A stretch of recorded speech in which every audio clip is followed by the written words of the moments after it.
கலிங்க விஜயம். அத்தியாயம் 41. சடையவர்மனின் திட்டம். பட்டத்து இளவரசனும் வேங்கி நாட்டு அரச பிரதிநிதியாக இருப்பவனுமான விக்ரம சோழன் சடையவர்மனின் வருகையை எதிர்பார்த்து கொண்டு தனி அறையில் அமர்ந்திருந்தான். மாலை நேரம் அது. அவனுக்கு அருகில் வேறு எவரும் இல்லை. காலை நேரத்தில் பணியாளர்களை அழைத்து சடையவர்மன் என்ன செய்து கொண்டிருக்கிறான் என்று அறிந்து வருமாறு கூறியபோது, பணியாட்கள் சடையவர்மன் கோட்டையின் மதில், சுவர், கதவுகள் என்று ஒவ்வொரு இடமாக ஆராய்ந்து வருவதாக தகவல் கூறினார்கள். அதை கேட்ட விக்ரம சோழன் மிகுந்த திருப்தி அடைந்ததுடன் சடையவர்மன் பணிகளை எல்லாம் முடித்துவிட்டு தன்னை சந்திக்க வரவேண்டும் என்று பணியாளர்களிடம் கூறிவிட்டான். அரண்மனை முழுவதும் தீபங்கள் ஏற்றப்பட்டு பிரகாசமாக ஒளி சிந்தின. சடையவர்மன் மாட வீதியின் வழியே வந்தான். வேங்கியின் தலைநகர் கோட்டைக்குள் நல்ல அகலமான வீதிகளும் வீதிகளில் நெருக்கமான மாளிகைகளும் இருந்தன. அமைச்சர்கள், படைத்தலைவர்கள், வியாபாரிகள், காவலர்கள், பணியாளர்கள் என்று அவரவர்களின் தகுதிக்கு ஏற்ப மாளிகைகளிலும் பெரிய வீடுகளிலும் தங்கியிருந்ததை பார்த்தான் சடையவர்மன். மேலும் பெரிய மண்டபங்களும் ஒவ்வொரு வீதியிலும் இருப்பதை கண்டான். மண்டபங்களில் காவலர்கள் நிறைந்து இருப்பதையும் பார்த்தான். அரண்மனைக்கு எதிரே ஒரு கிருஷ்ண பரமாத்மா கோயிலும் இருந்தது. அரண்மனைக்கு வந்தவுடன் குதிரையிலிருந்து இறங்கிய சடையவர்மனை அங்கிருந்த காவலர்கள் பணிவுடன் வணங்கி விக்ரம சோழன் இருந்த அறைக்கு அழைத்து சென்றனர். விக்ரம சோழனுக்கு வணக்கம் தெரிவித்த சடையவர்மனை அருகில் உள்ள இருக்கையில் அமர்ந்து கொள்ளுமாறு கூறிவிட்டு, இன்று முழுவதும் கோட்டையை சுற்றி வந்து பாதுகாப்பு ஏற்பாடுகளை நீங்கள் பார்வையிட்டதாக ஊழியர்கள் தெரிவித்தனர். கோட்டை பாதுகாப்பு திருப்தி அளிக்கிறதா கேட்டான் விக்ரமன். முழு திருப்தி அளிக்கிறது அரசே. இன்று அதிகாலையில் நமது காஞ்சி அரசர் புறப்பட்டு சென்ற உடனேயே பணிகளை ஆரம்பித்து விட்டேன். முதலில் கோட்டை முழுவதும் சுற்றி பார்த்துவிட்டு பாதுகாப்பு ஏற்பாடுகளையும் சரிபார்த்தேன். படைத்தலைவரே, உங்களுக்கு துணையாக உப தலைவர்களை நியமிக்க விரும்புகிறீர்களா? ஆம் அரசே. எனக்கு உதவியாக நீலவண்ணன் என்பவரையும் வீரத்தேவன் என்பவரையும் உப தலைவர்களாக நியமிக்க விரும்புகிறேன். அவர்கள் இருவரும் நமது ஒற்றர் படையை சேர்ந்தவர்கள்தாம். கருணாகரனின் நம்பிக்கைக்கு உகந்த வீரர்கள். அவர்கள் இருவரையும் உப தலைவர்களாக நியமிக்க நான் விரும்புகிறேன். உங்கள் அனுமதிக்காக காத்திருக்கிறேன். உங்கள் விருப்பப்படியே ஆகட்டும் சடையவர்மரே. மிக்க நன்றி அரசே. ஒரு முக்கிய விஷயம். தென்கலிங்க நாட்டிற்கும் வட கலிங்கத்திற்கும் நம்பிக்கைக்கு உரிய ஒற்றர்களை நியமிக்க வேண்டும். முன்னரே அதற்கு ஏற்பாடு செய்தாகிவிட்டது. அங்கு என்ன நடந்தாலும் நமக்கு உடனடியாக செய்திகள் வந்துவிடும். மிக்க மகிழ்ச்சி அரசே. நாளை முதல் சில நாட்கள் நம் படை வீரர்களிடையே போட்டி பயிற்சியும் படை பயிற்சியும் நடத்தலாம் என்று உத்தேசித்திருக்கிறேன். நீங்கள் போட்டிகளை ஆரம்பித்து வீரர்களை உற்சாகப்படுத்த வேண்டும் என்று பணிவுடன் வேண்டுகிறேன். சடையவர்மன் இவ்வாறு கூறியதை கேட்டு லேசாக சிரித்த விக்ரம சோழன் சிறிது யோசனைக்கு பிறகு, அதற்கு அவசியம் இருக்காது. அதற்கு பதில் உண்மையான போர் நடக்கும் என்றே என் உள்மனதில் தோன்றுகிறது என்றான். சடையவர்மன் ஒன்றும் பதில் கூற முடியாமல் விக்ரம சோழனை அதிசயத்துடன் பார்த்தான். மேலும் தொடர்ந்த விக்ரம சோழன், ஆம் சடையவர்மரே, விரைவிலேயே ஒரு பெரும் போர் நிகழும் என்று என் மனதில் உறுதியாக தோன்றுகிறது. நான் சிறு வயதினன் என்றாலும் சக்கரவர்த்தியின் ஆலோசனை கூட்டங்களில் கலந்து கொள்வது உண்டு. சுற்றிலும் நடக்கும் விஷயங்கள் அலசப்படுவது உண்டு. கலிங்க மன்னர்களை பற்றி ஓரளவு தெரிந்து வைத்திருக்கிறேன். அவர்கள் எப்படி செயலாற்றுவார்கள் என்றும் யூகித்திருக்கிறேன். தென்கலிங்க மன்னன் பீமன் நான் சிறு வயதினனாக இருப்பதால் என்னை எளிதில் வென்றுவிட்டு வேங்கி நாட்டை இணைத்து கொள்ளலாம் என்று எண்ணுவான். மேலும் நமது காஞ்சி அரசர் கருணாகரன் வேங்கி நாட்டில் இல்லை என்ற செய்தி அவர்களுக்கு எட்டினால் நமது நாட்டின் மீது போர் தொடுத்து விடுவான் என்றே நினைக்கிறேன். அது மட்டுமல்ல, நமக்கு உதவியாக சோழர்களின் படைகள் வெகு தூரத்தில் இருந்துதான் இங்கு வந்து சேர வேண்டும். அதற்கு 10 நாட்களாவது ஆகும். அதற்குள் இங்கு ஸ்திரப்படுத்தி கொள்ளலாம் என்றும் திட்டமிடுவான். எனவே நாம் எச்சரிக்கையுடன் இருக்க வேண்டும். நாளைய தினமே போர் நடந்தாலும் அதற்கும் தயாராக நாம் இருக்க வேண்டும் என்றான் விக்ரமன். அரசே, அரசியல் சூழ்நிலைகளை நீங்கள் உள்ளபடியே தெரிந்து வைத்திருக்கிறீர்கள். உங்கள் எண்ணப்படி நாம் அனைவரும் தயாராக இருக்க வேண்டும் என்பது அவசியமாகிறது. நமது இந்த கோட்டை நல்ல பலம் வாய்ந்ததாக இருக்கிறது. பாதுகாக்கவும் உள்ளது. வேளக்கார படையின் பல்லாயிரம் வீரர்கள் துணையுடன் உங்களை பாதுகாப்பாக கோட்டையில் இருக்க வைத்து லட்சம் வீரர்களுடன் உள்ள நமது படை எதிரி படைகளை எதிர்த்து போரிடுமாறு செய்யலாம்.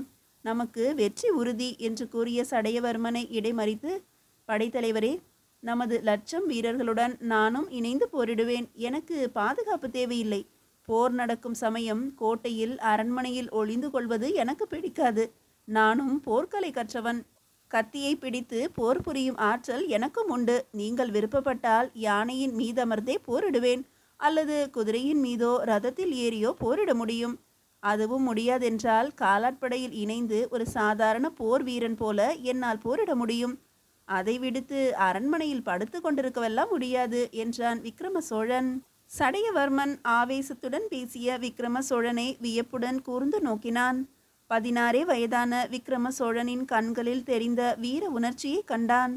விக்ரம சோழனின் 2 கைகளும் திடமாகவும் வலுவாகவும் முறுக்கியபடி இரத்த நாளங்கள் தெரியும்படி இருப்பதை கண்ட சடையவர்மன், விக்ரம சோழன் அரண்மனையில் உண்டு கழித்து சுகபோகங்களை அனுபவிப்பவன் இல்லை என்பதையும், எப்போதும் உடற்பயிற்சியும் போர் பயிற்சியும் செய்பவன் என்பதையும், வீர குலத்தில் பிறந்து வீர உணர்ச்சி கொண்ட வீராதி வீரனாக உருவெடுக்கப் போகிறவன் என்பதையும் புரிந்து கொண்டான். அரசே, உங்களையோ உங்கள் வீரத்தையோ ஆற்றலையோ நான் குறைத்து மதிப்பிடவில்லை. ஆனாலும் எங்களுக்கு உங்கள் பாதுகாப்பு மிகவும் முக்கியமானது. எதிரிகள் எங்களையெல்லாம் விட உங்களைத்தான் குறிவைத்து தாக்க முற்படுவார்கள். எத்தனை உயிர்களை பலி கொடுத்தாலும் உங்களை விட்டு கொடுக்க முடியாது. சோழ வீரர்கள் அனைவருமே உங்களுக்காக உயிர் நீப்பதற்கு தயாராக இருக்கிறோம். அதற்காகத்தான் உங்களை பாதுகாப்பாக இருப்பதற்கு வலியுறுத்துகிறேன் என்று பணிவுடன் கூறினான். சடையவர்மன் வார்த்தைகளினால் விக்ரம சோழனின் ஆவேசம் தணிந்தாலும் வீர உணர்ச்சி சற்றும் குறையாத வகையில், சடையவர்மரே, எனக்காக நம் வீரர்கள் தன் இன்னுயிரை தருவார்கள் என்பது எனக்கும் தெரியும். எனக்கு என் உயிர் பெரிதல்ல. கோட்டைக்குள் பயந்து கொண்டு உயிர் காத்து கொண்டிருப்பது வீரனுக்கு அழகல்ல. என்ன நடந்தாலும் சரி, போர் என்று ஒன்று நடந்தால் போர்க்களத்தில் நான் இருந்தே தீருவேன். என் கைகளினால் எதிரிகள் 50 ஆட்களையாவது வெட்டி வீழ்த்தாமல் போனால் இந்த கைகள் இருந்தும் பயனில்லை. உங்கள் யோசனையை இந்த என் எண்ணத்துக்கு தகுந்தவாறு திட்டமிடுங்கள் என்று உறுதிபட கூறினான். அப்படியே ஆகட்டும் அரசே. எதிரிகள் எவராவது நம் மீது போர் தொடுக்க வந்தால் உங்கள் எண்ணப்படியே திட்டங்கள் தீட்டுவோம் என்று கூறிய சடையவர்மன் விக்ரம சோழனிடம் விடைபெற்று கொண்டு தனது மாளிகைக்கு திரும்பினான். இரவு உணவு உட்கொண்ட பிறகு சடையவர்மன் நீலவண்ணனையும் வீரதேவனையும் அழைத்து அவர்களை உப படை தலைவர்களாக விக்ரம சோழன் ஏற்றுக்கொண்டதையும் தனக்கும் விக்ரம சோழனுக்கும் நடந்த உரையாடல்களையும் தெரிவித்தான். மூவரும் நெடுநேரம் பேசி கொண்டிருந்துவிட்டு உறங்கச் செல்லும்போது நடுநிசி கடந்து விட்டது. விடியற் காலையில் எழுந்தவுடனேயே தென்கலிங்க மன்னன் பெரும் படையுடன் வேங்கி நாட்டிற்கு புறப்பட்டு விட்டான் என்று ஒற்றர்கள் சடையவர்மனிடம் தெரிவித்தார்கள். விக்ரம சோழனுக்கும் செய்தியை தெரிவித்ததாகவும் உடனடியாக ஆலோசனை சபைக்கு வர வேண்டும் என்று கூறியவுடன் சடையவர்மன் நீலவண்ணனையும் வீரதேவனையும் அழைத்து கொண்டு அரண்மனைக்கு சென்றான். சபா மண்டபத்தில் விக்ரம சோழன் அமர்ந்தவுடன் படைத்தலைவர்களும் கோட்டை காவலர்களும் முக்கிய அதிகாரிகளும் தங்கள் இருக்கைகளில் அமர்ந்தனர். செய்தியை கொண்டு வந்த ஒற்றர் படையை சேர்ந்த வீரர்களும் அங்கிருந்தனர். விக்ரம சோழன் ஒற்றர் படை வீரனை அழைத்து அவன் கொண்டு வந்திருந்த செய்தியை கூறுமாறு கட்டளையிட்டான். ஒற்றர் படை வீரன் எழுந்து சபையோரை பார்த்து கூறினான்.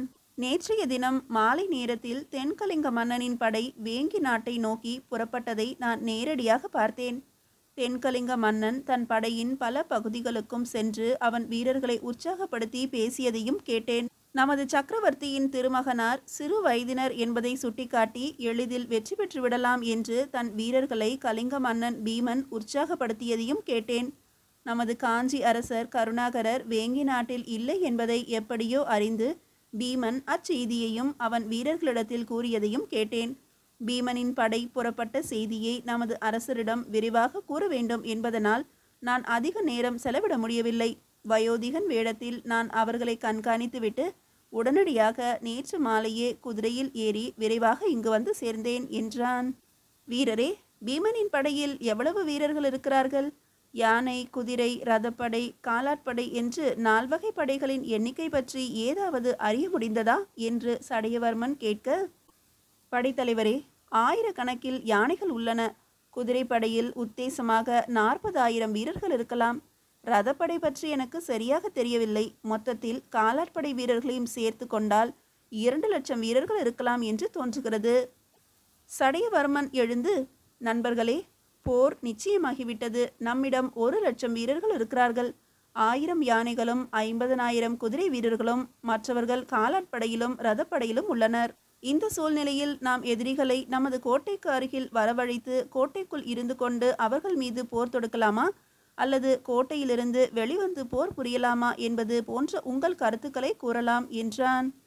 அங்குள்ள வீரர்களில் பெரும்பாலானோர் கோட்டையின் உள் பாதுகாப்பாக இருந்து கொண்டு முற்றுகையை சமாளிக்கலாம் என்றும் சோழ நாட்டிலிருந்து உதவிக்கு மேலும் படைகளை வருவதற்கு ஏற்பாடு செய்யுமாறும் கூறினர்.